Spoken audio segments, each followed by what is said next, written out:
Selamat siang Bapak Ibu Saudara yang dikasihi oleh Tuhan. Kembali kita akan melanjutkan dalam pemahaman atau pendalaman Alkitab yang hari ini. Kita sudah sampai di dalam Yesaya pasal yang ke-9 dan di juga ada pasal yang ke-10.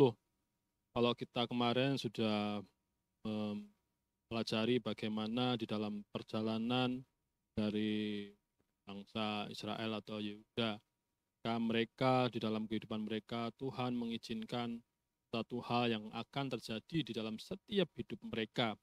Dan pesan yang disampaikan melalui nabinya yaitu Yesaya. Dan dalam pasal yang ke-9 ini kita juga akan bersama-sama melanjutkan di dalam pemahaman kemarin bagaimana Tuhan Allah melalui nabinya berjanji akan memulihkan, berjanji akan memberikan seorang anak yang akan menjadi pendamai di dalam setiap kehidupan dan bangsanya, yaitu umat pilihannya, yaitu Israel.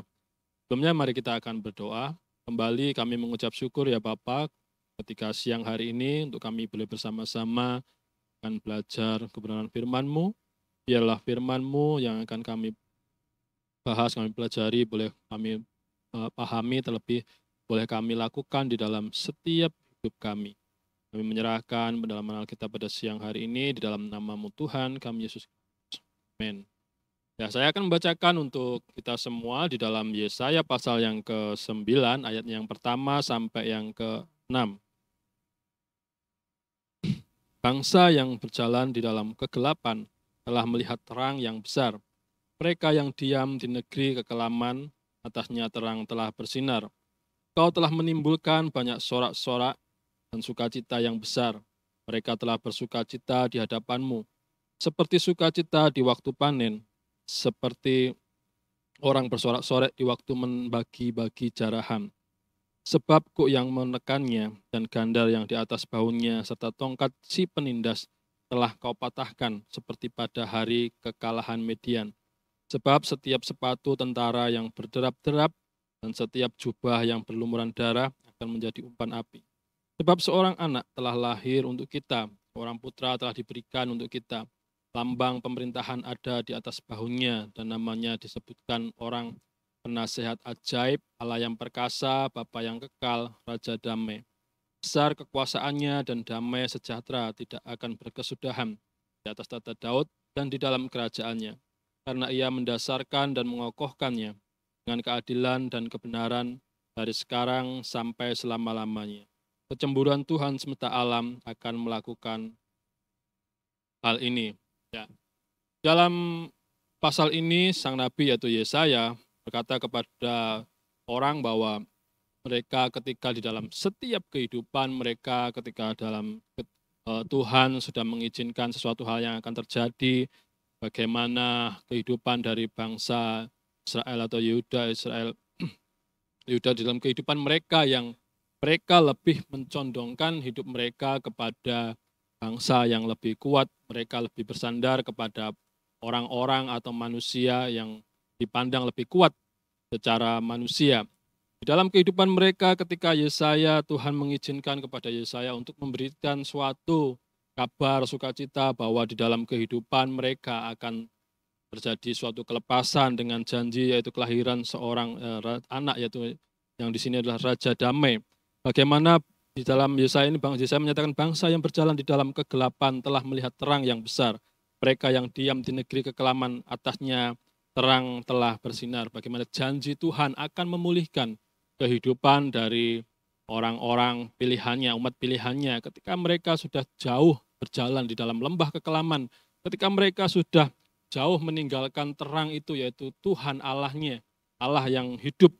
Ketika mereka menuruti segala mungkin ketakutan, ketika mereka mengikuti di mana orang menganggap ketika orang banyak datang kepada bangsa itu adalah harapan mereka, sehingga mereka berjalan yang tanpa mereka sadari mereka telah kehilangan cahaya atau sinar Allah itu dalam kehidupan mereka, sehingga ketika cahaya sinar kemuliaan Allah sehingga kasih Allah ada dalam mereka, mereka boleh melihat terang yang besar yang diam dalam negeri dan mereka dalam setiap hidup mereka. Engkau telah menimbulkan banyak sorak-sorai dan sukacita yang besar. Mereka telah bersukacita di hadapanmu. Bagaimana Tuhan memulihkan, janji Tuhan memulihkan kehidupan bangsa umatnya ketika mereka harus jatuh, mereka harus mengalami pembuangan mereka di dalam kehidupan mereka, dan sukacita yang besar yang Tuhan berikan sehingga mereka bersukacita di hadapan-Mu seperti sukacita di waktu panen, seperti orang bersorak-sorai di waktu membagi-bagi jaraham. Di dalam ini saya memberikan suatu perumpamaan bagaimana sukacita seperti seorang yang panen raya. Ketika mereka panen, mereka pasti akan bersukacita, mereka akan karena mereka mendapatkan hasil yang pastinya lebih baik, hasil yang banyak sehingga mereka bersukacita. Dan seperti seorang bersorak-sorai di waktu membagi-bagi jarahan, ketika orang membagi-bagi jarahan atau suatu hasil dari mungkin mereka mendapatkan dari atau apapun itu, mereka dengan sorak-sorai membagi semuanya itu karena kekurangan yang mereka miliki, kekurangan yang mereka hadapi, sehingga ketika mereka memiliki membagi-bagi semuanya itu mereka dengan sorak-sorai, sebab kuk yang menekannya dan gandar yang di atas bahunya, serta tongkat di penindas telah kau patahkan seperti pada hari kekalahan Median. Tuhan menunjukkan kepada nabinya, menyatakan kepada mereka bahwa Tuhan yang telah mematahkan kuk yang menekan mereka, Tuhan yang telah memberikan kemenangan kepada umat pilihannya di dalam kehidupan mereka. Sebab setiap sepatu tentara yang berderap-derap dan setiap jubah yang berlumuran darah akan menjadi umpan api. Sebab seorang anak telah lahir untuk kita, seorang putra telah diberikan untuk kita, lambang pemerintahan ada di atas bahunya. Dan namanya disebutkan orang penasihat ajaib, Allah yang perkasa, Bapa yang kekal, dan Raja damai. Inilah penantian-penantian yang dinantikan oleh umat pilihan Allah. Bagaimana kalau kita melihat atau membaca ayat ini seringkali ketika di dalam kelahiran, kisah dari kelahiran Yesus, dalam perjanjian baru, ketika perjanjian baru, buka setiap tabir dalam perjanjian lama, bagaimana nubuat-nubuat yang disampaikan oleh para nabi-nabinya, khususnya di dalam Yesaya ini, mana seorang anak yang akan lahir, pastinya ketika di dalam kehidupan dari bangsa Yehuda, ketika mereka harus menghadapi setiap kekelaman, mereka harus menghadapi setiap tekanan di dalam hidup mereka, ketika janji Tuhan, Raja damai yang akan memberikan kepada mereka sesuatu kelepasan, yang memberikan kepada mereka yaitu pemulihan. Kalau di sini menyatakan bahwa namanya akan disebut ajaib, Allah yang perkasa, Bapa yang kekal, bagaimana nama yang ajaib yaitu dalam perjanjian baru menyatakan bahwa nama Yesus adalah nama yang ajaib, nama yang diberikan, nama di atas segala nama yang tidak ada, bahwa kolong langit berikan kepada Allah, kepada Yesus Tuhan kita. Dan Bapa yang kekal, pastinya Bapa yang kekal adalah Allah yang kekal, Allah sendiri dari yang dia ada dari kekekalan, dari sebelum dunia ada dan sampai dunia tidak ada. Itulah bukti kekekalan dari Allah dan Raja damai. Terkadang di dalam ayat ini ketika kita membaca dalam Raja damai, ketika Yesus dicantakan sebagai Raja damai, kita mengetahui bahwa bagaimana ketika Yesus lahir di dalam dunia, ketika di dalam kelahiran Yesus, adakah damai? Kita menggambarkan mungkin dalam kehidupan kita sebagai manusia, kita menggambarkan damai itu adalah terlepas dari setiap peperangan, tidak adanya suatu penindasan, tidak adanya suatu perbudakan atau peperangan antar bangsa, antar suku, ataupun antar di dalam kehidupan masyarakat, dalam kehidupan masyarakat terkecil. Mungkin dalam pemikiran kita adalah hal itu yang ketika Yesus lahir, pastinya harusnya Israel atau bangsa Yahudi mereka hidup damai. Tapi pada kenyataannya ketika Yesus lahir, Yesus harus dikejar-kejar, akan dibunuh oleh Raja Herodes. Dan dia harus melarikan, orang tuanya harus melarikan Yesus ke Mesir. Dan banyak juga mana Yesus harus diusir, Yesus harus mengalami suatu ancaman. Dan banyak juga sakit penyakit yang harus dialami oleh banyak orang ketika Yesus waktu itu hadir. Bukankah ketika kita berpikir bahwa Yesus yang sebagai Tuhan, Yesus sebagai Raja, harusnya ketika dia datang sebagai Raja damai, tidak adanya suatu perangan. Harusnya hidup manusia itu adalah damai tanpa adanya suatu permasalahan. Itu adalah pemikiran kita secara manusia, pemikiran-pemikiran kehidupan kita. Tetapi ketika kita berpikir bahwa ketika kita bersama-sama belajar damai yang dimaksud oleh Tuhan adalah bagaimana Tuhan mengkondisikan kehidupan kita manusia yang berdosa, bagaimana dosa telah menjauhkan kita, hubungan kita dengan Tuhan. Dosa telah membuat murka Allah terhadap manusia, sehingga manusia yang berdosa yang patutlah mendapatkan murka itu, yang patut mendapatkan setiap hukuman daripada Allah, ketika Yesus datang, ketika Allah Raja damai ketika Yesus yang datang sebagai penasihat ajaib Allah yang perkasa, Bapa yang kekal dan Raja damai, di mana Yesus Raja damai yang mendamaikan di dalam kehidupan kita manusia yang berdosa, yang istilahnya mengkondisikan pemulihan di dalam kehidupan kita sebagai manusia yang berdosa, pemulihan hubungan kita dengan Allah. Itulah damai yang diberikan, yang dimaksud oleh Tuhan, yaitu damai yang memberikan damai di dalam setiap kehidupan kita orang percaya. Di dalam segala sesuatu hal yang terjadi dalam kehidupan kita, mungkin di dalam hidup kita sebagai orang Kristen, ketika kita membaca ayat ini, bahwa Yesus adalah Raja damai, kita pasti akan damai dalam segala hal. Ya, damai di sini bukan berarti ketika kita dalam menjadi orang Kristen, kita tanpa masalah, tanpa kita mengalami sakit, tanpa kita istilahnya tidak disukai orang lain. Kalau kita melihat banyak orang Kristen yang tidak disenangi ketika beribadah harus mengalami sesuatu hal tantangan dalam kehidupan kita pun, ketika kita menjadi orang Kristen kita mungkin dikecewakan oleh orang lain. Dalam kesemuanya itu damai yang sejati adalah ketika kita mampu dalam kehidupan kita mampu dalam hidup kita berdamai dengan diri kita berdamai dengan orang lain, kita berdamai dengan Allah ketika kita menghadapi semuanya. Itulah Raja damai yang hadir di dalam kehidupan kita ketika Yesus hadir sebagai Raja damai yang memampukan kita untuk berdamai dengan Allah, yang memampukan kita untuk supaya kita mendapatkan kasih anugerah Allah yang begitu besar. Itulah yang mendamaikan kehidupan kita. Itulah Raja damai di dalam kehidupan kita. Besar kekuasaannya dan damai sejahtera tidak akan berkesudahan di atas tata Daud dan di dalam kerajaannya. Tuhan menggambarkan di atas tata Daud, kalau kita melihat bahwa Daud adalah raja yang dipakai Allah sebagaimana dia memimpin umatnya atau bangsa Israel, yang walaupun jatuh bangun di dalam kesetiaannya, tetapi Tuhan tetap menepati janjinya bahwa dari keturunanmu akan datang seorang Raja damai, seorang nasihat ajaib, yaitu Raja damai, yaitu Yesus dari keturunan Raja Daud. Yang walaupun kita melihat di dalam kerajaan daripada Raja Daud yang harus mengalami, istilahnya ketika anak-anaknya memimpin menjadi ahli warisnya, mereka tidak bisa dan harus terpecah belah dalam kerajaan Israel. Tetapi Tuhan tetap berjanji bahwa dalam kehidupan dari umat pilihannya, besar kuasanya dan damai sejahtera tidak akan berkesudahan di atas tata Daud dan di dalam kerajaannya. Ya, kalau kita melihat secara jasmani kerajaan Israel bahwa itu hancur dalam kerajaan Israel yang terpecah belah. Tetapi kedamaian yang diberikan Tuhan, bagaimana anak-anak Allah, kita melihat kehidupan dari bangsa Israel, tidak serta-merta dalam hidup mereka yang katanya tegar tengkuk, tidak semuanya tegar tengkuk, yang katanya mereka adalah yang keras kepala, mereka tidak setia, tidak semuanya mereka keras kepala.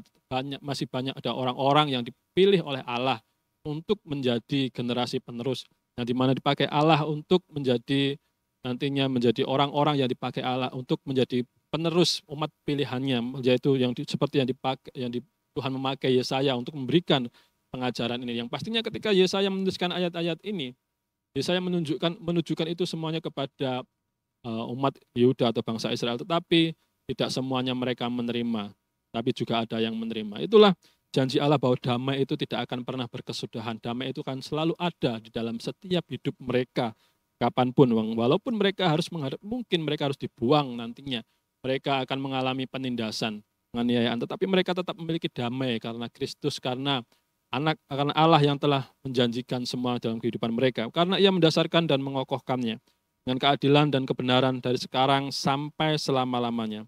Kecemburuan Tuhan semesta alam akan melakukan hal ini, bagaimana Tuhan akan tetap selama-lamanya di dalam kehidupan, kedamaiannya akan tetap selama-lama, keadilan dan kebenarannya. Ketika Tuhan melihat suatu keadilan, kebenaran yang dipermainkan, Tuhan juga tidak akan pernah tinggal diam. Ketika Tuhan melihat suatu hal, ketika hal yang terjadi dalam kehidupan orang percaya, ketika mereka tidak bisa melakukan apa yang Tuhan inginkan, Tuhan juga melakukan semuanya itu. Tuhan melihat setiap hati dari kehidupan manusia. Tuhan melihat baik kita sebagai orang percaya di masa sekarang maupun ketika Tuhan memberikan nasihatnya melalui Yesaya untuk supaya dalam kehidupan mereka mengetahui bahwa kecemburuan Tuhan, bahwa akan melakukan hal ini, bahwa Tuhan akan melakukan segala kebaikannya, juga akan melakukan setiap mungkin murkanya kepada orang-orang yang dikasihinya ketika mereka tidak melakukan apa yang Tuhan kehendaki di dalam hidup mereka. Di dalam ayat yang ke-7 sampai yang ke-20, saya akan membacakan di dalam ayat yang ke-7 sampai yang ke-16 terlebih dahulu, 15 terlebih dahulu. Tuhan telah melontarkan firman kepada Yakub dan firman-Nya itu menimpa Israel. Biarlah seluruh bangsa itu mengetahuinya, yakni Efraim dan penduduk Samaria, yang berkata dengan congkaknya dan tinggi hati, tembok batu bata jatuh akan kita biarkan dari batu pahat. Pohon-pohon ara ditebang akan kita ganti dengan pohon-pohon aras. Maka Tuhan membangkitkan para panglima Rezin melawan mereka dan menggerakkan musuh-musuh mereka. Orang awam dari timur dan orang Filistin dari barat, mereka menelan Israel dengan mulut yang lebar. Sekalipun semuanya ini terjadi, murkanya belum surut dan tangannya masih teracung. Tapi bangsa itu tidak kembali kepada Dia yang menghajarnya, dan mereka tidak mencari Tuhan semesta alam. Maka Tuhan mengerat dari Israel kepala dan ekor, batang dan ranting pada satu hari juga. Tua-tua dan orang yang terpandang, itulah kepala, dan nabi yang mengajarkan dusta, itulah ekor. Sebab orang-orang yang mengendalikan bangsa ini adalah penyesat, orang-orang yang dikendalikan mereka menjadi kacau. Ya. Di sini Tuhan berikan juga nasihatnya atau tegurannya kepada yang pastinya. Tuhan menegur umat yang dikasihi. Tuhan menegur umat pilihannya.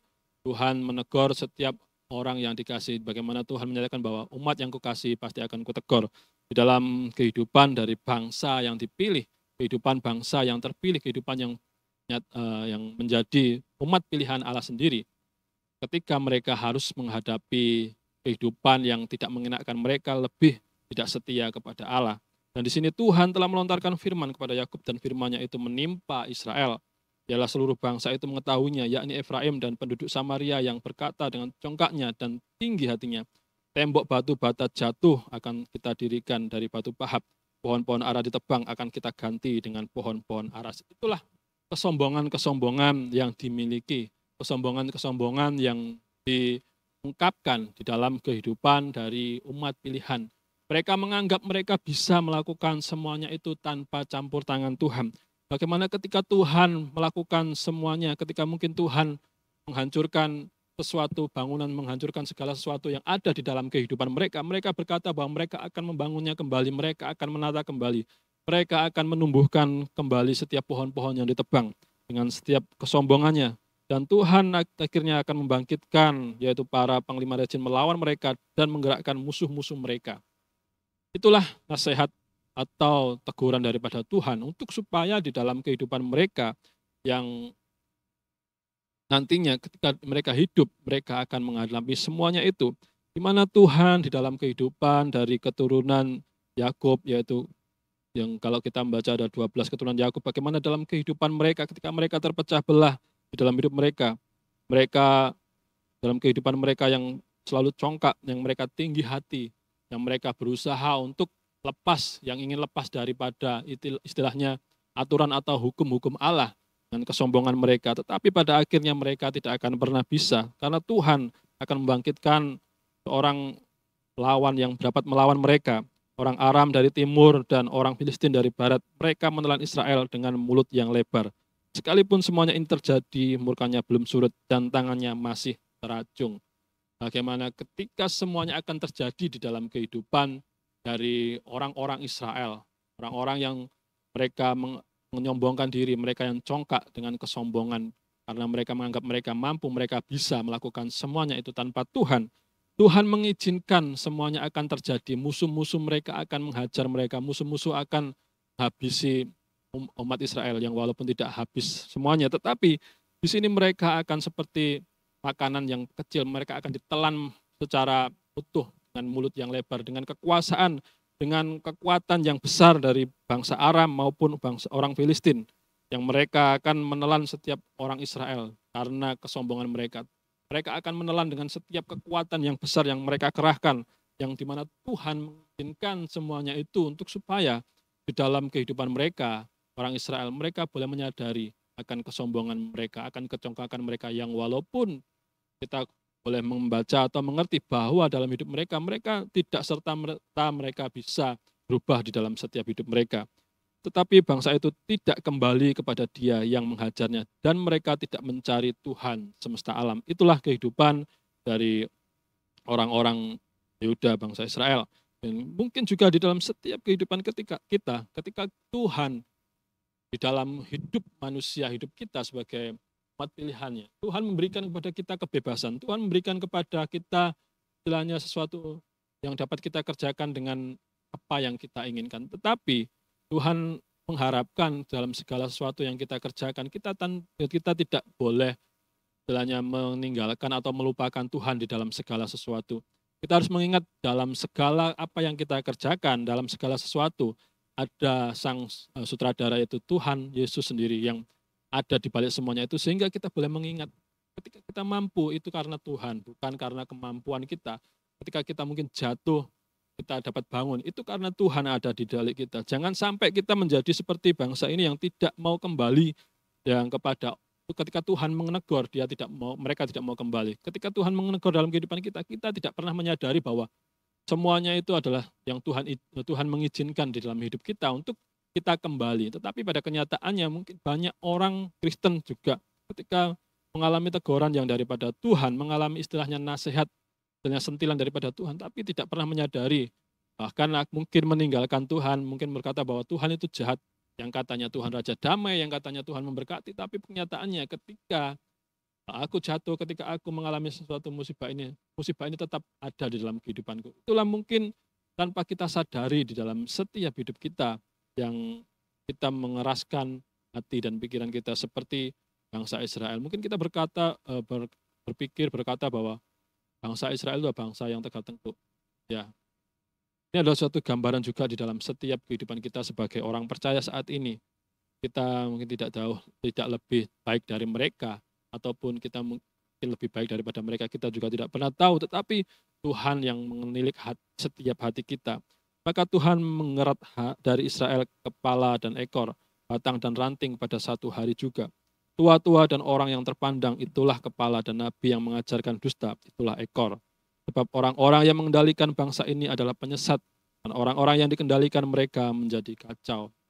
Di sini Tuhan memotong atau Tuhan menghancurkan, Tuhan membinasakan setiap orang-orang yang tidak layak, orang-orang yang tidak mengajarkan hal yang baik.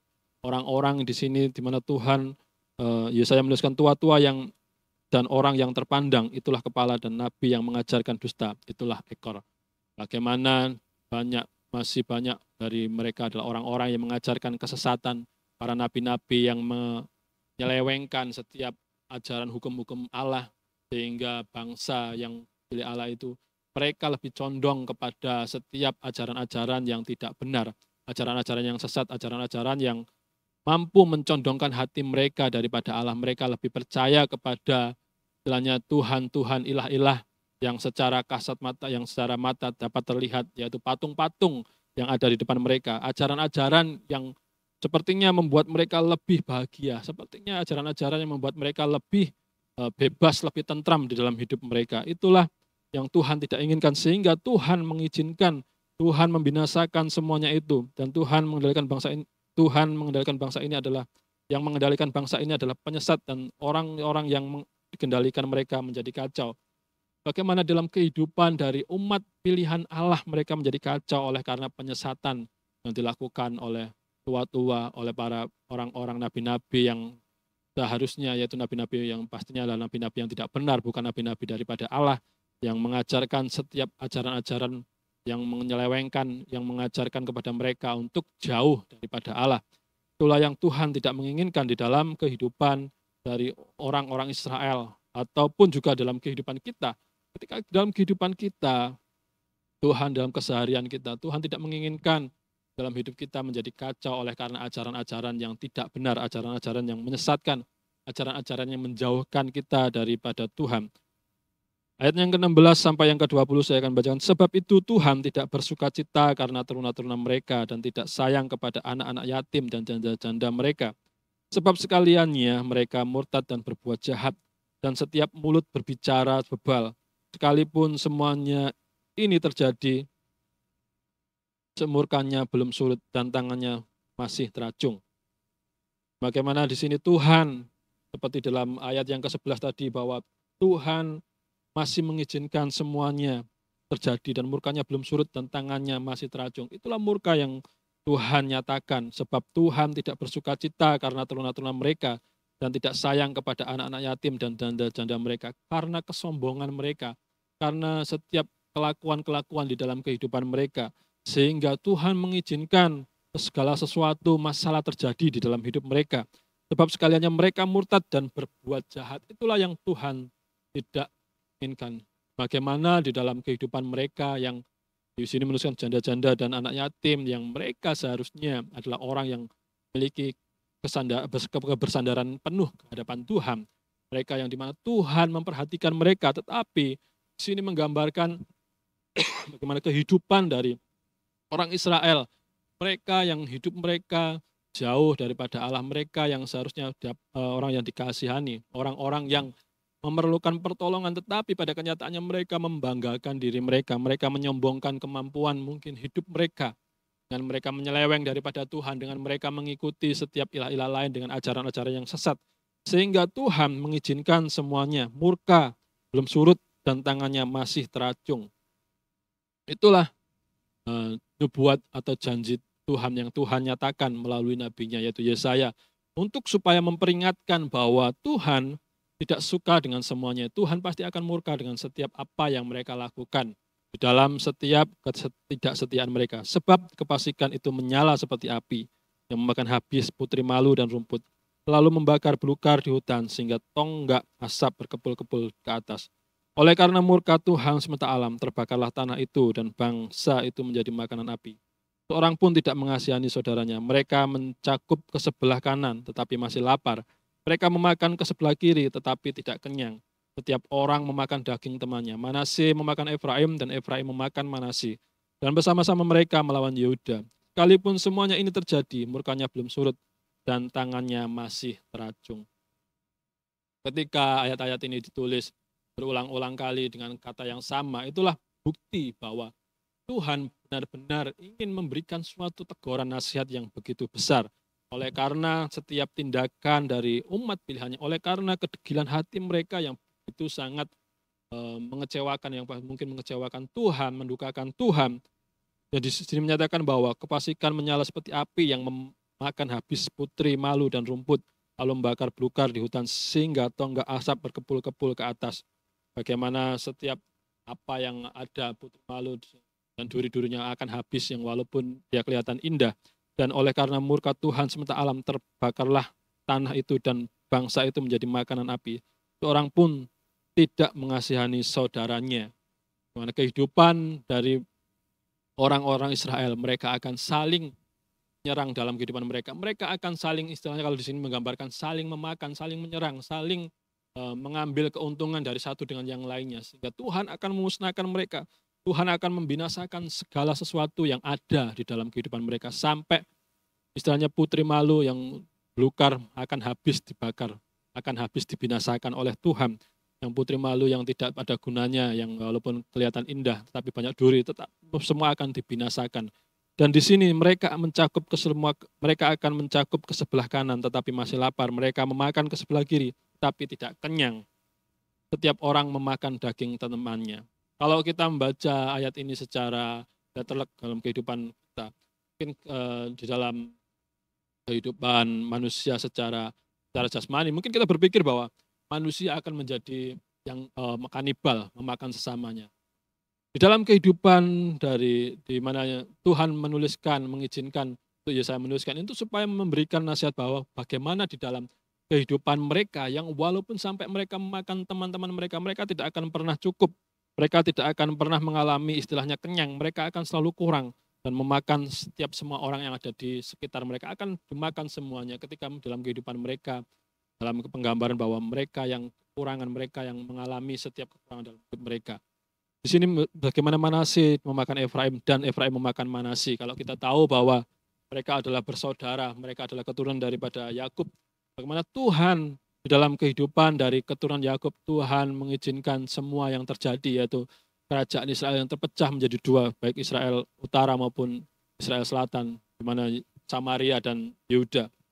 Dan di sini mereka bersama-sama melawan Yehuda, mereka mengeroyok Yehuda. Dalam kehidupan manusia, mereka seperti manusia saling memakan manusia. Di dalam kehidupan mereka, mereka menyerang saudaranya sendiri oleh karena segala sesuatu yang terjadi di dalam kehidupan mereka. Karena kekuasaan, karena sesuatu hal, sehingga mereka berebut kekuasaan sampai apapun yang mereka lakukan, mereka pasti akan memiliki kekurangan. Karena setiap manusia itu yang manusia yang kemaruk, atau istilah dalam kehidupan kita kemaruk, yang manusia inginnya memiliki kekuasaan yang lebih, sehingga dia memakan kanan kiri semuanya, temannya dimakan, tetapi masih tetap memiliki kekurangan. Sampai saudaranya pun dimakan, saudaranya diserang, tetapi mereka belum bisa terpuaskan. Oleh karena kehidupan manusia, jika manusia hidup dalam kehidupan manusia adalah selalu memiliki kekurangan dan kekurangan yang isinya adalah ambisi, ingin memuaskan kehidupannya. Dan sekalipun semuanya ini terjadi, murkanya belum surut dan tangannya masih terajung. Bagaimana Tuhan ketika melihat semuanya itu terjadi, Tuhan masih tetap meluapkan murkanya dan tangannya masih akan terajung. Ketika tangan Tuhan terajung, pasti semuanya akan terjadi. Dan itulah yang dituliskan Yesaya. Bagaimana ketika Yesaya menuliskan semuanya itu bukan itu keluar dari hatinya sendiri, tetapi oleh karena Tuhan, untuk supaya memberikan tegurannya kepada umat pilihannya di dalam mereka, karena setiap kesalahan-kesalahan, setiap kehidupan mereka yang rakus, kehidupan mereka yang jauh daripada Tuhan. Sehingga di dalam ayat yang pasal yang ke-10 di sini bahwa celakalah mereka yang menentukan ketetapan-ketetapan yang tidak adil dan mereka yang mengeluarkan keputusan-keputusan kelaliman untuk menghalang-halangi orang-orang lemah mendapat keadilan dan untuk merebut hak orang-orang sengsara di antara umatku, supaya mereka dapat merampas milik janda-janda dan dapat melanjarah anak-anak yatim. Apakah yang akan kamu lakukan pada hari penghukuman dan pada waktu kebinasaan yang datang dari jauh? Kepada siapakah kamu hendak lari minta tolong? Dan di manakah hendak kamu tinggalkan kekayaanmu? Tak dapat kamu lakukan apa-apa selain dari merengkuk di antara orang-orang yang terkurung dan tewas di antara orang-orang yang terbunuh. Sekalipun semuanya ini terjadi, murka Tuhan belum surut dan tangannya masih. Di dalam ayat pasal yang ke-10 ini, Tuhan juga memberikan suatu penegasan, celakalah mereka yang menentukan ketetapan-ketetapan yang tidak adil, dan mereka yang mengeluarkan keputusan-keputusan kelaliman di dalam kepemimpinan, dalam setiap pemimpin-pemimpin bangsa Yehuda atau orang-orang Israel dalam kehidupan mereka, yang mereka melakukan setiap tindakan-tindakan yang tidak adil, mereka yang mengeluarkan keputusan-keputusan kelaliman, yang menjauhkan dari kehidupan mereka daripada Tuhan, mereka yang menghalang-halangi orang-orang lemah mendapat keadilan dan merebut hak orang-orang sengsara di antara umatku, supaya mereka dapat merampas milik janda-janda dan dapat menjarah anak-anak yatim. Itulah yang Tuhan yang tidak sukai di dalam kehidupan dari para pemimpin-pemimpin umat orang Israel, orang Yehuda pada waktu itu, bagaimana hidup mereka tidak berkenan di hadapan Tuhan. Apakah yang akan kamu lakukan pada hari penghukuman dan pada waktu kebinasaan yang datang dari jauh?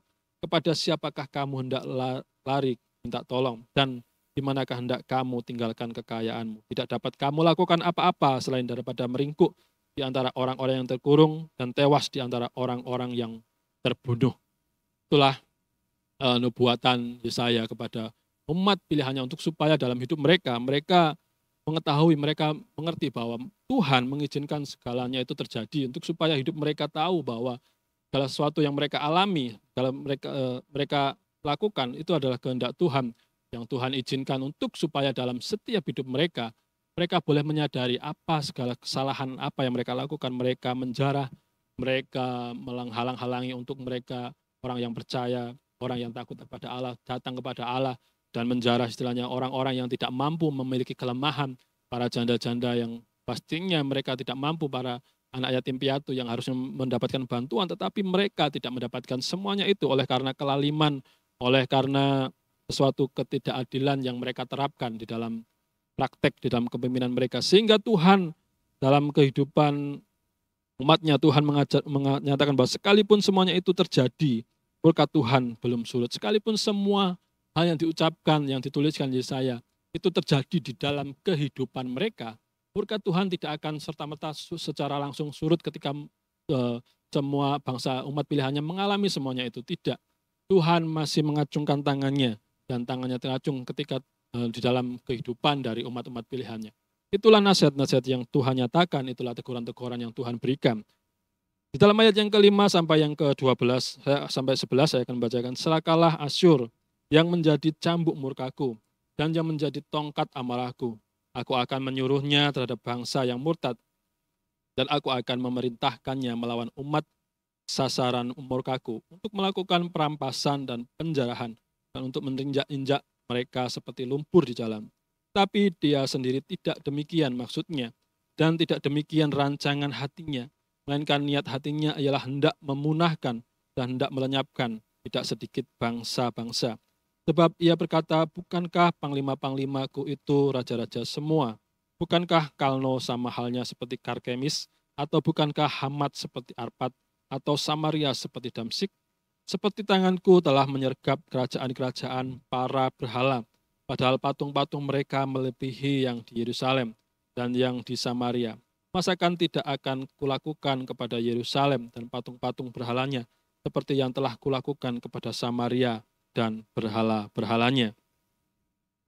Tuhan dalam kehidupan dari umat pilihannya, Tuhan mengizinkan bangsa asing atau bangsa Asyur untuk dapat memberikan suatu teguran, atau istilahnya Tuhan mengizinkan bangsa Asyur untuk menyerang umat pilihannya. Di sini Tuhan menyatakan bahwa celakalah Asyur yang menjadi cambuk murkaku.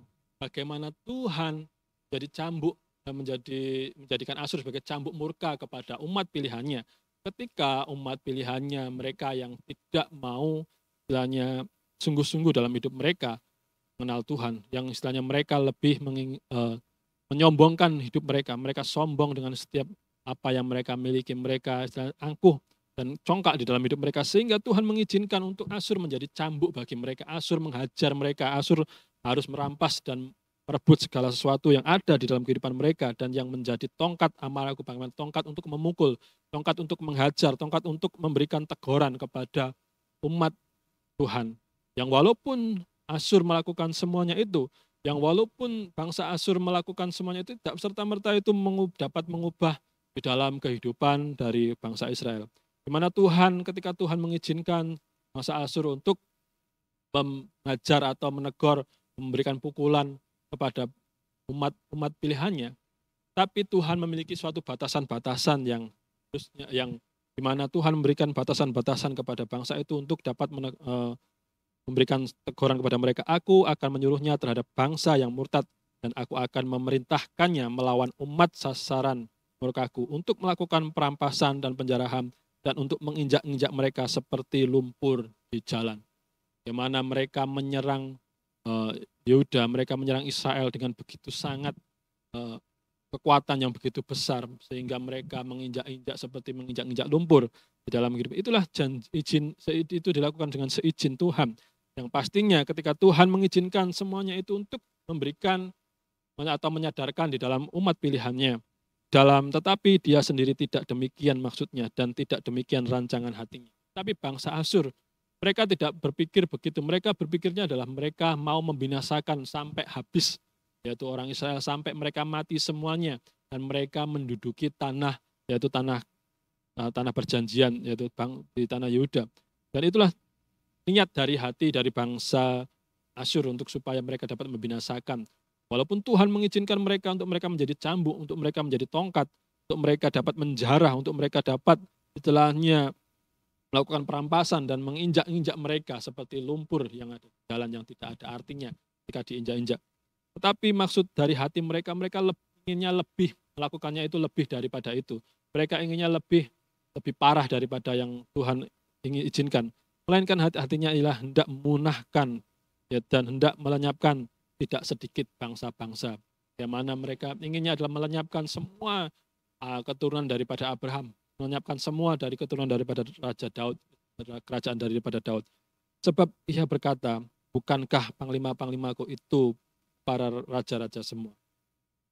Mana di bawah kepemimpinan Sanherib di Asyur, mereka menyatakan bahwa panglima-panglimaku itu adalah semua raja. Bagaimana ketika seorang raja pasti memiliki suatu kekuasaan, memiliki suatu kekuasaan yang lebih dari panglima, sehingga ketika sang raja menyatakan untuk memusnahkan, pastinya semua akan dimusnahkan. Dan bukankah Kalno sama halnya seperti Kaskermis, atau bukankah Hamat seperti Arpad, atau Samaria seperti Damsik, dimana kekuatan-kekuatan dari negara bangsa-bangsa yang lain yang disatukan sehingga mereka memiliki kekuatan yang begitu kuat untuk dapat menyerang atau menghabisi bangsa Yehuda. Seperti tanganku telah menyergap kerajaan-kerajaan para berhala, padahal patung-patung mereka melebihi yang di Yerusalem dan yang di Samaria. Bagaimana kecongkakan, bagaimana keangkuhan dari orang Raja Asyur. Tuhan mengizinkan, tetapi mereka menganggap mereka lebih kuat. Mereka berkata bahwa mereka lebih bisa, mereka mampu untuk mengalahkan semua. Yang dimana ada kesatuan, kekuatan-kekuatan dari bangsa-bangsa lain yang membantu mereka. Sehingga mereka menyatakan bahwa padahal seperti tanganku telah menyergap kerajaan-kerajaan para berhala. Padahal patung-patung mereka melebihi yang di Yerusalem dan di Samaria. Dalam kehidupan daripada kepemimpinan dari Raja Asyur ini, mereka menyatakan bahwa mereka lebih bangsa yang kuat, bangsa yang mampu untuk mengalahkan Yerusalem, mengalahkan Samaria. Dan masakan tidak akan kulakukan kepada Yerusalem dan patung-patung berhalanya seperti yang telah kulakukan kepada Samaria dan berhala-berhalanya.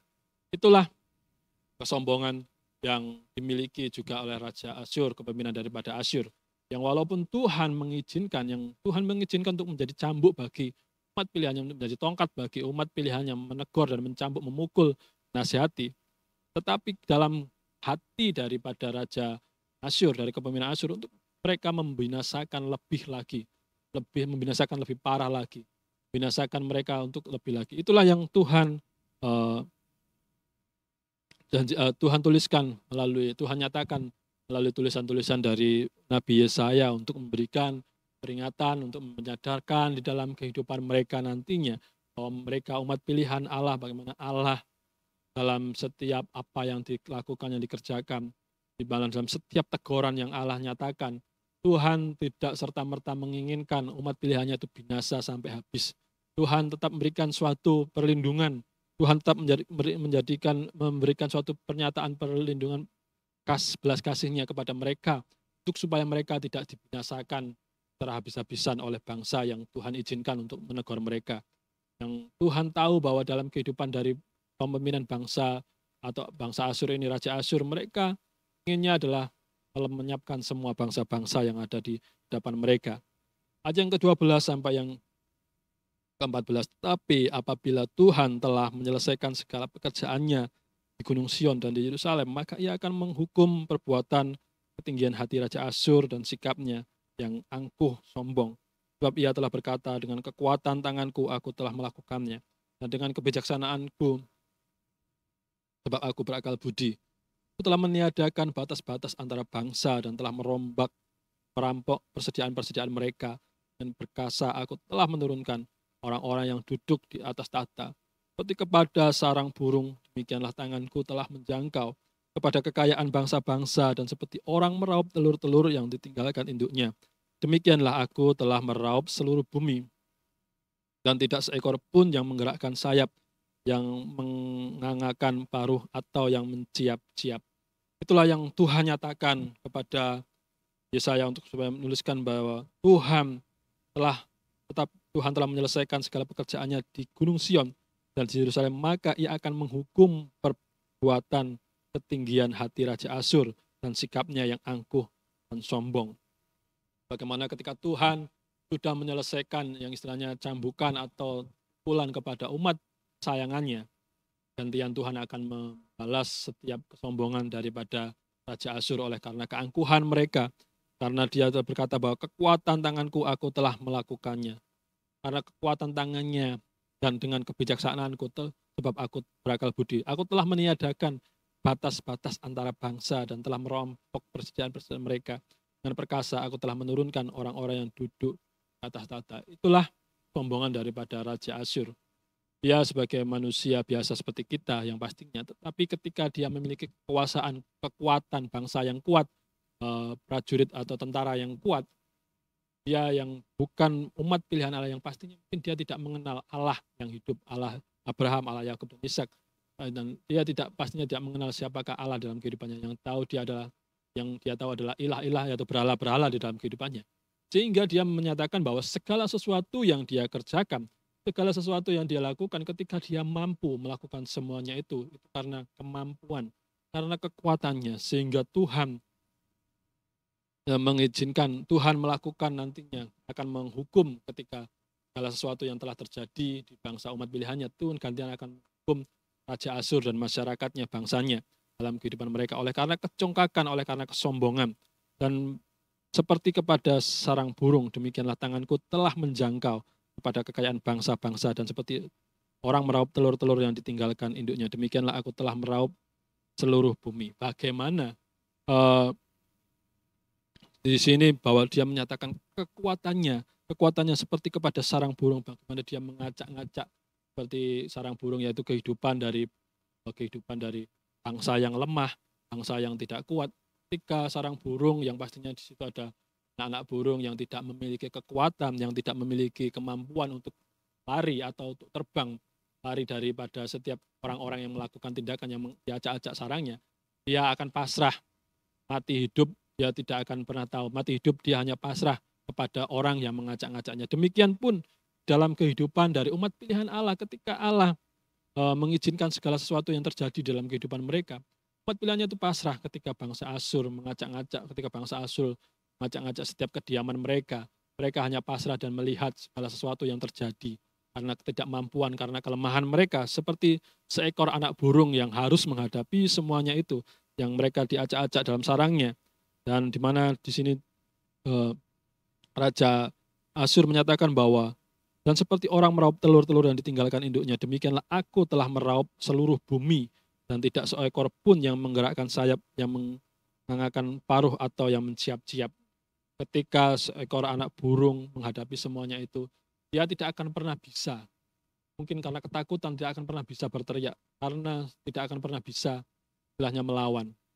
Dalam kehidupan manusia, seperti bangsa Israel, bangsa umat pilihan Allah, ketika Tuhan mengizinkan semuanya itu, mereka mungkin tidak bisa berteriak minta bantuan kepada bangsa lain, karena bangsa lain mereka juga dikalahkan oleh Asyur, karena kekuatan-kekuatan yang mereka alami, yang walaupun dulunya mereka berharap bersandar kepada kekuatan dari bangsa-bangsa lain, tetapi ketika mereka harus menghadapi semuanya itu, sepertinya pertolongan tidak pernah ada di dalam hidup mereka, sehingga mereka seperti anak burung yang ditinggalkan induknya, yang diacak-acak, anak burung yang tidak bisa melawan, tidak pernah bisa berbuat apa-apa. Mereka hanya pasrah segala sesuatu yang terjadi. Itulah murka Tuhan, yang dimana kesombongan dari Raja Asyur. Tuhan mengizinkan nantinya semuanya itu akan terjadi. Tuhan akan melakukan balasan kepada setiap apa yang telah dilakukan oleh Raja Asyur ketika Tuhan mengizinkan mereka melakukan mencambuk atau memberikan teguran kepada umat pilihannya. Oleh karena kecongkakan, oleh karena mereka menganggap apa yang mereka lakukan, apa yang mereka kerjakan itu kemampuannya, itulah yang Tuhan tidak menyukainya. Dan dalam ayat ke-15 sampai yang ke-19, adakah kapak memegahkan diri terhadap orang yang memakainya, atau gergaji membesarkan diri terhadap orang yang mempergunakannya. Seolah-olah gada menggerakkan orang-orang yang mengangkatnya, dan seolah-olah tongkat mengangkat orangnya yang bukan kayu.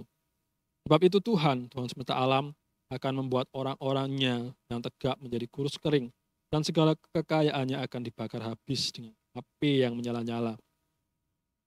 Maka terang Israel akan menjadi api, dan Allahnya yang Maha Kudus akan menyala-nyala dan akan membakar, makan habis putri malu dan rumputnya. Dan suatu hari juga keindahan hutan Asyur dan kebun buah-buahannya akan dihabiskannya dari batangnya sampai rantingnya, sehingga akan menjadi seperti seorang sakit yang merana sampai mati. Dan sisa pohon-pohon hutannya akan dapat dihitung banyaknya, sehingga seorang anak dapat mencatatnya. Tuhan menyatakan bahwa adakah kapak memegahkan diri terhadap orang yang memakainya, atau gergaji membesarkan diri terhadap orang yang mempergunakannya. Ketika kita melihat dalam kehidupan kita, dalam keseharian kita, ketika kita mengerjakan apapun, adakah seperti mungkin alat yang kita pergunakan, alat yang kita gunakan seperti pisau yang begitu tajam, apakah dia dapat menyombongkan diri kepada koki atau kepada orang yang menggunakan pisau, bahwa aku bisa memotong semuanya ini, aku bisa memotong setiap sayuran dengan baik, dengan rapi, dengan sempurna, oleh karena aku tajam. Dia pasti secara, kalau kita menyadari bahwa itu semua tidak akan pernah terjadi. Ketika ada sesuatu yang terjadi, itulah kesombongan yang dimiliki oleh seseorang manusia. Seperti hidup kita seperti tanah liat. Adakah kita tanah liat yang berkata kepada penjunannya atau seorang yang membuat sebuah kendi atau membuat sebuah tempayan, berkata bahwa aku adalah tanah liat yang sempurna menjadi kendi atau menjadi tempayan yang bagus. Tapi semuanya itu adalah sesuatu hal yang mati, suatu hal yang tidak berguna. Ketika kapak menyatakan bahwa memiliki keangkuhan, atau ketika gergaji membesarkan diri, itu adalah suatu kesombongan yang sangat tinggi. Kehidupan manusia tidak akan pernah bisa melakukan semuanya itu tanpa campur tangan Tuhan. Pisau yang tajam sekalipun tidak akan pernah berguna, tidak akan pernah menjadi suatu hal yang menghasilkan yang baik ketika tidak dipergunakan oleh seorang koki atau seorang yang benar-benar mahir dalam menggunakannya. Sebuah kapak tidak akan pernah bisa berguna ketika tidak dipergunakan oleh seseorang yang untuk memotong kayu yang dengan benar. Dan gergaji tidak akan pernah berguna ketika itu tidak digunakan oleh seorang tukang yang benar. Semuanya akan menjadi sia-sia. Di dalam kehidupan kita manusia yang tanah liat, kehidupan manusia yang istilahnya hanya manusia tidak memiliki segala suatu kemampuan, ketika Tuhan tidak mengizinkan, Tuhan tidak memakai dalam kehidupan kita, ketika kita menyombongkan diri kita sudah lupa bahwa segala sesuatu yang kita kerjakan, segala sesuatu yang kita lakukan, itu adalah karena Tuhan yang memakai, Tuhan mengizinkan semuanya itu. Sehingga jangan sampai dalam kehidupan kita seperti bangsa Asyur, seperti kapak yang menyombongkan diri, seperti gergaji yang membesarkan diri, orang yang mempergunakannya. Seperti kehidupan kita yang menyombongkan diri karena kita bisa, itu karena kemampuan kita. Kita lupa akan siapakah Tuhan. Karena kalau kita berpikir bahwa aku bisa hidup, aku bisa berusaha, aku bisa sukses dalam segala sesuatu, dalam segala pekerjaan, dalam segala daya upaya apapun yang aku kerjakan, itu karena aku, karena kekuatanku, karena kebisaanku, karena kesehatanku. Kita melupakan Tuhan. Tuhan tidak suka dengan segala hal itu. Itulah yang Tuhan juga sampaikan kepada Yesaya untuk supaya di dalam Yesaya menuliskan semuanya itu, bagaimana bangsa Asyur yang Tuhan mengizinkan semuanya itu, tapi dia membesarkan diri, dia menyombongkan diri, membesarkan diri bahwa dia adalah kapak yang begitu sempurna, gergaji yang begitu sempurna, seperti tanah liat yang begitu sempurna menjadi penjunan atau menjadi jana, menjadi yang bagus. Semuanya tanpa campur tangan Tuhan, semuanya akan menjadi benda mati yang tidak berguna. Tanpa campur tangan Tuhan, semuanya tidak akan pernah berhasil. Itulah yang Tuhan nyatakan supaya mereka menyadari akan semuanya itu. Sebab itu Tuhan semesta alam akan membuat orang-orang yang tegap menjadi kurus kering, dan segala kekayaannya akan dibakar habis dengan api yang menyala-nyala. Itulah yang Tuhan nyatakan. Ketika Tuhan melihat semua kesombongan, kecongkakan mereka, Tuhan akan mengizinkan, Tuhan akan melakukan, yaitu orang yang tentara-tentara yang tegap, tentara-tentara yang gemuk, tentara-tentara yang istilahnya sehat kuat, Tuhan akan mengizinkan sakit penyakit datang untuk supaya mereka menjadi kurus kering, jadi seperti tulang dan kulit di dalam kehidupan mereka. Dan Tuhan akan menghabiskan segala kekayaan mereka oleh karena kesombongan-kesombongan yang mereka miliki. Maka terang Israel akan menjadi api dan Allahnya yang Maha Kudus akan menyala-nyala dan akan membakar dan memakan habis putri malu dan rumputnya pada hari itu juga. Bagaimana Tuhan di dalam pembalasan yang dia lakukan kepada Asyur, Tuhan akan menyatakan bahwa Israel itu tetap memiliki api, Israel tetap dilindungi oleh Allah. Israel yang walaupun Tuhan mengizinkan, tapi Tuhan masih mengasihi, sehingga Tuhan masih memberikan suatu balasan kepada bangsa Asyur. Keindahan hutan Asyur dan kebun-kebun buah-buahnya akan dihabiskannya dari batangnya sampai rantingnya, sehingga akan menjadi seperti seorang sakit yang merana sampai mati, dan sisa pohon-pohon hutannya akan dapat dihitung banyaknya, sehingga seorang anak dapat mencatatnya. Bagaimana kalau seorang anak dapat mencatat pohon atau segala sesuatu yang ada di Asyur. Itu adalah sesuatu yang itu habis, mungkin hanya tinggal beberapa, hanya tinggal sedikit sehingga seorang anak pun dapat menghitungnya. Tuhan mengizinkan bangsa Asyur menjadi cambuk. Tuhan mengizinkan bangsa Asyur menjadi tongkat. Tapi Tuhan tidak mengizinkan bangsa Asyur untuk jadi pembinasa yang keji. Dalam kehidupan dari sikap mereka yang sombong, yang keji. Karena keangkuhan, karena kekuatan mereka sehingga mereka menganggap mereka mampu melakukan semuanya itu. Mereka mampu mengalahkan yang katanya adalah umat pilihannya. Sehingga Tuhan mengizinkan nanti segala sesuatu yang ada di kehidupan mereka, Tuhan akan menghabiskan dan akan dibakar habis sampai tidak ada satupun yang tersisa. Mungkin yang tersisa hanya sedikit sampai seorang anak pun dapat mencatat dan menulis di mana pohon-pohon yang ada. Dalam ayat yang ke-20 sampai yang ke-27 saya akan bacakan. Tetapi pada waktu itu sisa orang Israel dan orang yang terluput di antara kaum keturunan Yakub tidak akan bersandar lagi kepada yang mengalahkannya, tapi akan bersandar kepada Tuhan yang Maha Kudus, Allah Israel, dan tetap setia. Suatu sisa akan kembali, sisa Yakub akan bertobat di hadapan Allah yang perkasa. Sebab sekalipun bangsamu, hai Israel, seperti pasir di laut banyaknya, namun hanya sisanya akan kembali. Tuhan telah memastikan datangnya kebinasaan dan dari situ timbul keadilan yang meluap-luap. Sungguh kebinasaan yang sudah pasti akan dilaksanakan di atas seluruh bumi oleh Tuhan, Tuhan semesta alam. Sebab itu beginilah firman Tuhan, Tuhan semesta alam. Hai umatku yang diam di Sion, janganlah takut terhadap Asyur, apabila mereka memukul engkau dengan gada dan menghantam engkau dengan tongkatnya, seperti yang dilakukan Mesir dahulu. Sebab sedikit waktu lagi amarahku atasmu akan berakhir, dan murkaku akan menyebabkan kehancuran mereka.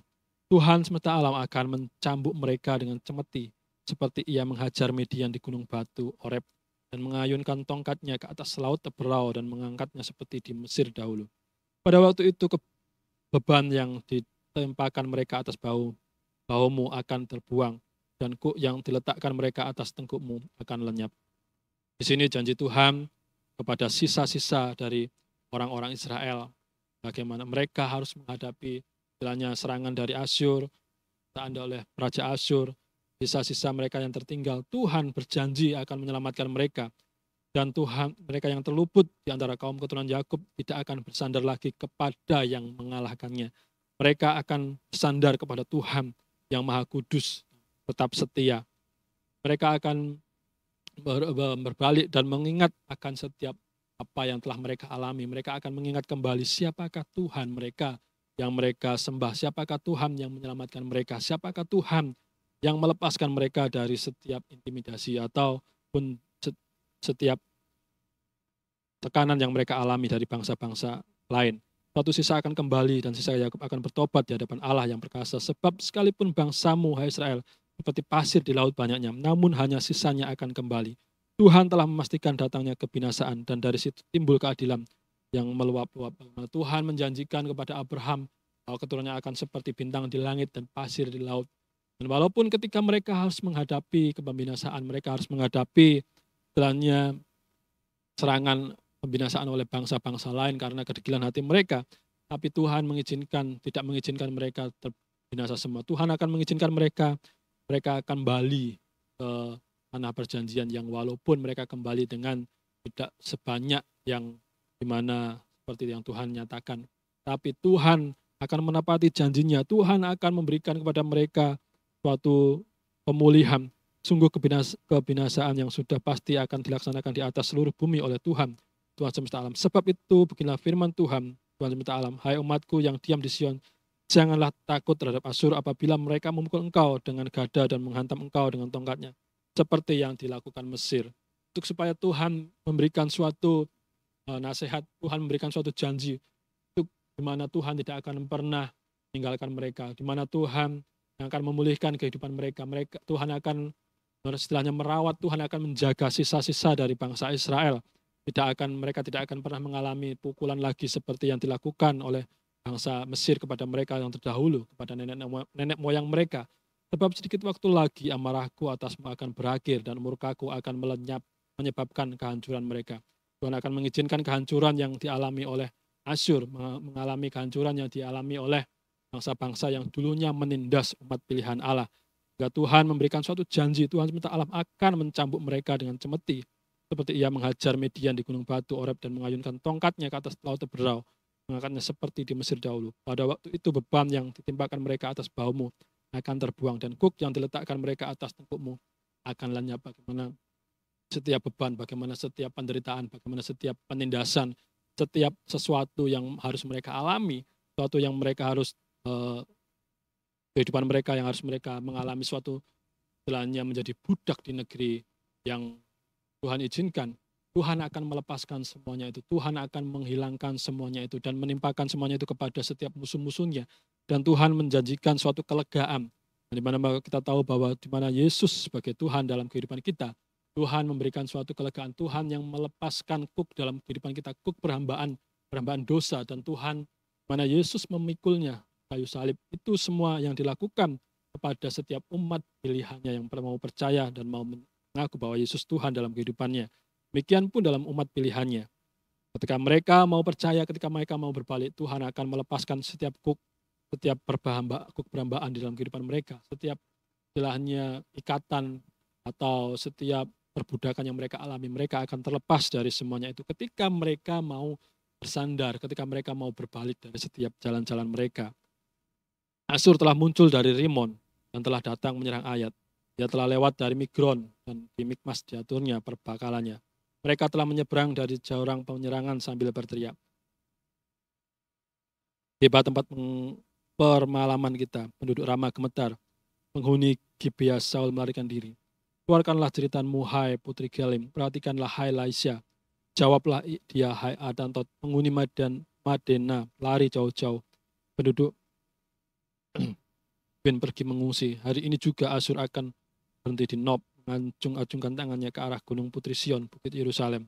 Lihat, Tuhan semesta alam akan memotong dahan-dahan pohon dengan kekuatan yang menakutkan, dan tinggi-tinggi tumbuhnya akan ditebang.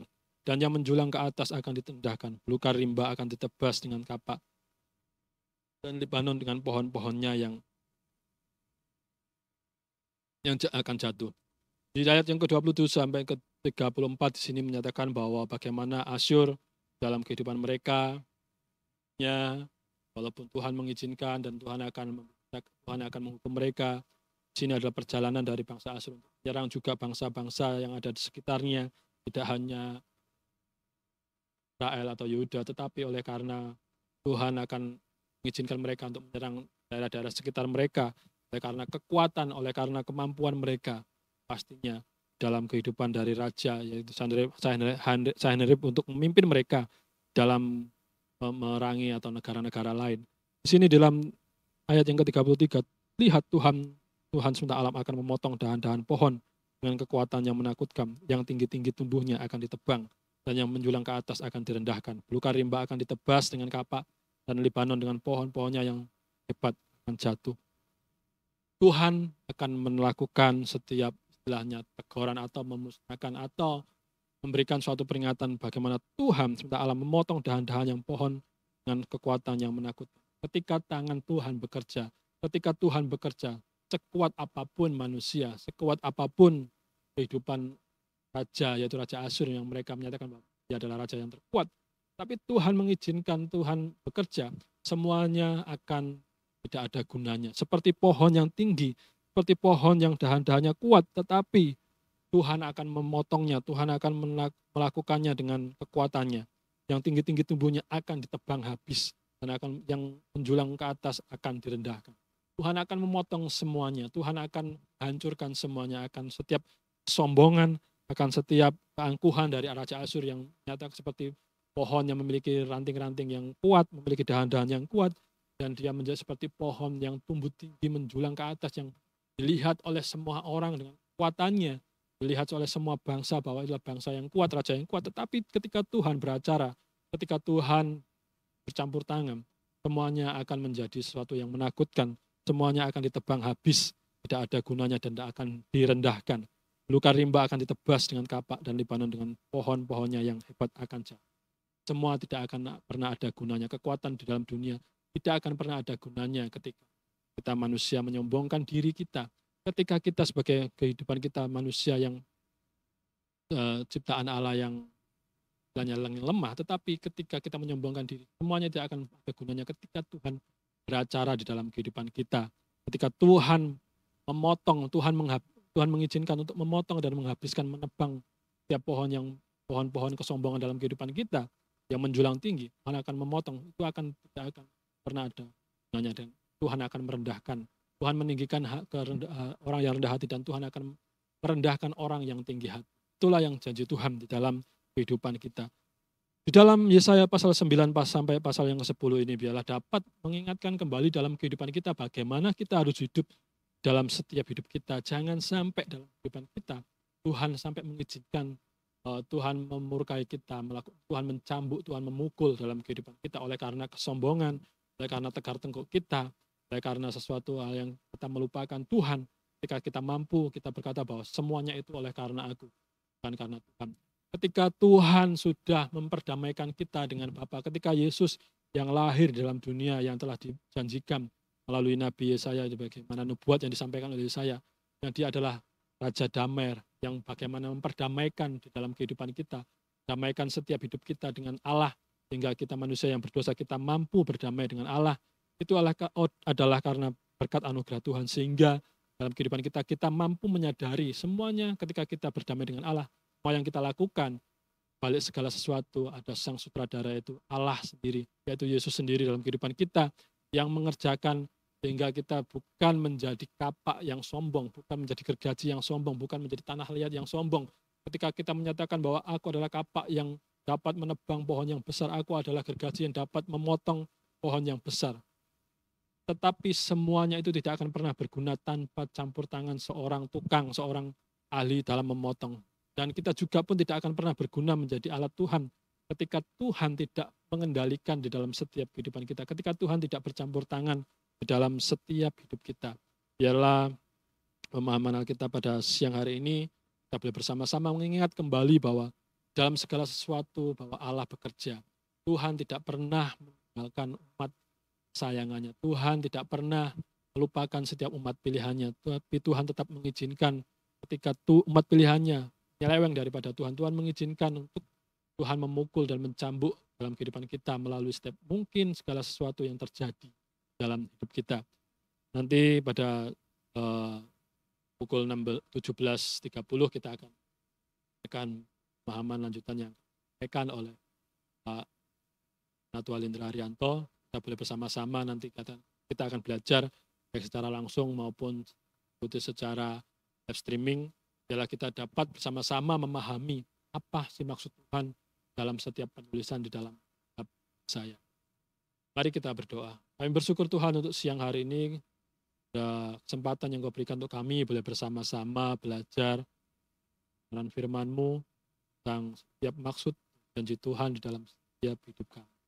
Terima kasih Tuhan, biarlah firman-Mu menjadi terang, firman-Mu menjadi tuntunan, firman-Mu menjadi teguran, nasihat, menyadarkan dalam hidup ini untuk kami boleh tetap setia, untuk kami tidak angkuh, untuk kami tidak melupakan Tuhan, untuk kami boleh menyadari akan setiap kemampuan dalam segala sesuatu yang kami lakukan. Menyerahkan hidup kami dalam tangan kuasa-Mu, segala aktivitas yang kami kerjakan di siang hari ini, Tuhan menyertai. Dalam nama-Mu Tuhan kami Yesus Kristus kami berdoa. Amin. Selamat siang, Tuhan Yesus memberkati.